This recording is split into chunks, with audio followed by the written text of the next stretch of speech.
Kiss my glass. What's that mean? It means we touch potential customers now through small pieces of glass. Smartphones, tablets, computer monitors. So how do you create passionate relationships between your brand and its buyers in the age of new media? I get this compliment fairly often and I really love it. Someone calls or writes me and they say, "Hey Barry, I'm on your website and it feels like you're talking to me. It feels like we're having a conversation." Well, that's no accident, and that's what I want to talk to you about today. I want you to look at the new challenges of new media and understand this is where the buyer has total control. So what's a brand to do? You need to be more engaging than ever before. And of course, more engaging than your competition. Engagement begins with understanding who you're communicating with. Should you aim to engage people like this? Of course not. People like this don't exist. But this is how bad marketers see their customers, and it becomes painfully clear when you arrive at their cold and impersonal me websites and social media pages. Brands now have the opportunity to engage new customers with all kinds of exciting new touch points, but they're failing to make real human connections. They're failing to truly touch customers. Now, this is a real person, a person who has issues, worries, insecurities. Look at the poor guy. Something tells me he's feeling blue. Something's keeping him up at night. It appears he's looking into a small piece of glass hoping to find some answers. Poor guy, he needs a kiss. Engagement creates attention, caring, sharing, and buying. But what creates engagement? We often look to scientists for the answers, the behavior experts who can help us understand the human psyche. But ultimately, it's not real complicated. It boils down to one thing: feelings. Feelings. They explain why you and I and everybody does everything. So, effective marketers look to stimulate feelings. Like when you get kissed. But we're complex animals, and we experience a wide gamut of feelings all day, in every conceivable combination. So now I want to talk to you about how things work in the glass world. Things happen faster. Prospects are investing more time researching your products. It's no longer effective to scream claims about your product's superiority. You need to resist pushing and focus on gently pulling. You pull people closer to your brand by being genuinely helpful. I don't think you'd be here today if you weren't familiar with content marketing and its principles. Content marketing has become the top priority of online marketers. And to practice content marketing successfully requires giving your customers a hand, teaching them valuable lessons for free. And then, of course, we embrace social media. But make no mistake, social media really doesn't connect us. If you're obsessed with likes or followers, you're going about it wrong. Ted Rubin says this: "Make your social connections count, or they're not worth counting." That's beautiful.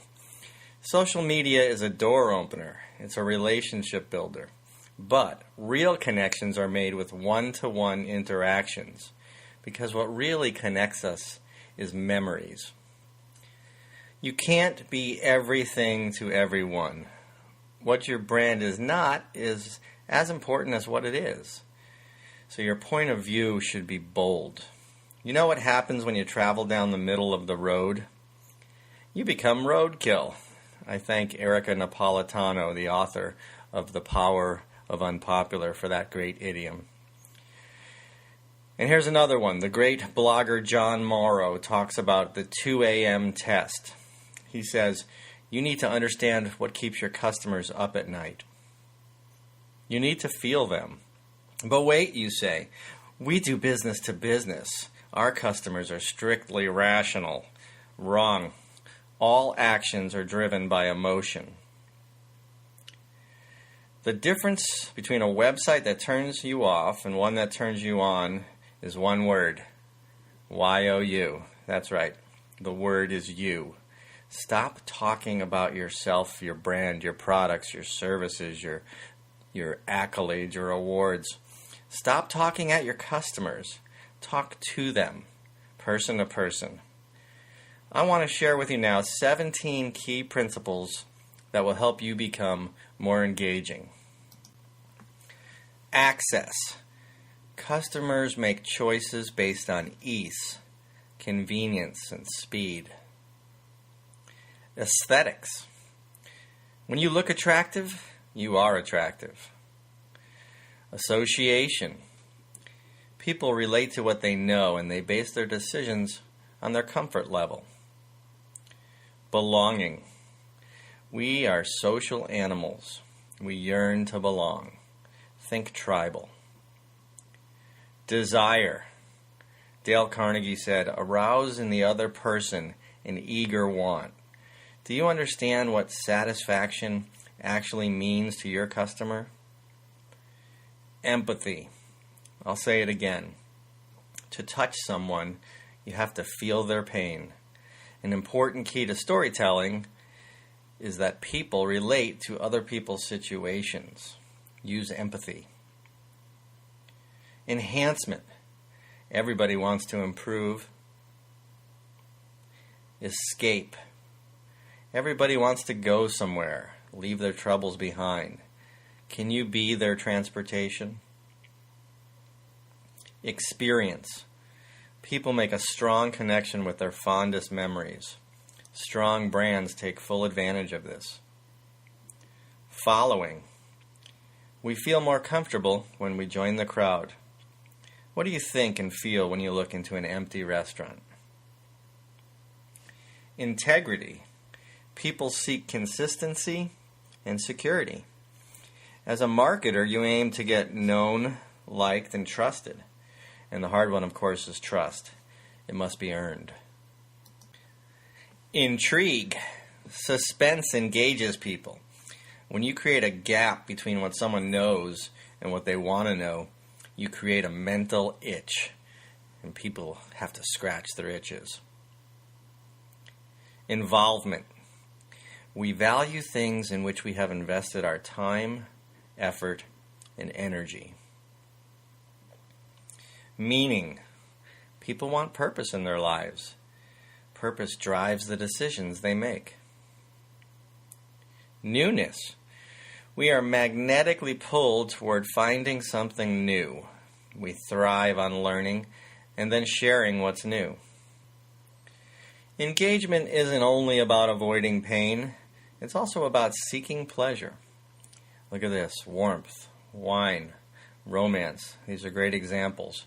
How can you turn people on? Respect. An engaging tactic is to recognize effort, accomplishment, common goals, and shared values. I love this. Engagement can be measured by the intensity of the connection a customer makes with your brand. Here's a little cheat sheet, a summary on how to kiss your customer's glass. And I challenge you to be a good glass kisser. My mission today was to help you understand how to pull people toward your brand by touching them. I hope I made you feel something. I'm Barry. My company is Feldman Creative, and my website is www.feldmancreative.com. I thank you very much.